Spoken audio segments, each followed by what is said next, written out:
हमारी दो डिमांड है विशेष। एक तो बिल प्रदेश की मांग को लेकर और दूसरा हमारी मांग थी जो हमारा मानगढ़ धाम है, उस मानगढ़ धाम को राष्ट्रीय स्मारक घोषित किया जाए। उस दो मांगों को लेकर हम यहाँ पे आए थे। और जहाँ तक मानगढ़ धाम के इतिहास की बात करूँ मैं, तो मानगढ़ धाम 17 नवंबर 1913 के अंदर जब गुरु गोविंद के नेतृत्व में उस टाइम अंग्रेजों के शासन में और तत्कालीन सामंतवाद के सामने एक बिलराज और बिलखंड की राज्य की मांग को लेकर वहाँ पे जन जागरण और आंदोलन कर रहे थे।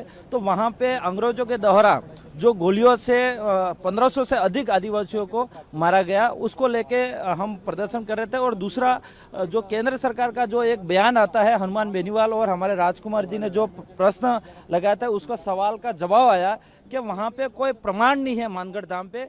तो हम ये केंद्र सरकार को ये कहना चाह रहे हैं कि एक 1500 आदिवासी शहीद हुए गए, वो क्या प्रमाण नहीं है? एक जलियांवाला बाग से बड़ा कांड हुआ वहाँ पे जो हमारे मानगढ़ धाम पे, जो एक बिल प्रदेश एरिया के अंदर आता है। तो कहीं न कहीं ये बीजेपी सरकार आदिवासियों को, आदिवासी 1500 आदिवासियों को, शहीदों का अपमान करने का काम कर रही है और आदिवासियों का अपमान करने का काम कर रही है।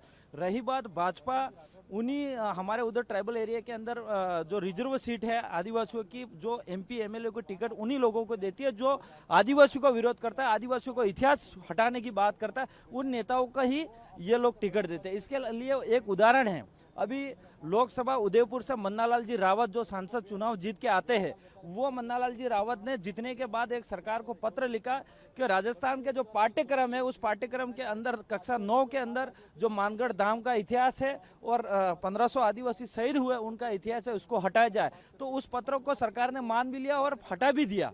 तो कहीं न कहीं ये इससे साबित होता है कि आदिवासियों की विरोधी ये भाजपा सरकार है, और जिसको जो नेता आदिवासियों के विरोध में बोलेगा उसी को टिकट देती है ये भाजपा। तो अब जनता जान चुकी है, अब उसका जवाब पंचायती राज और बाद में भी देगी।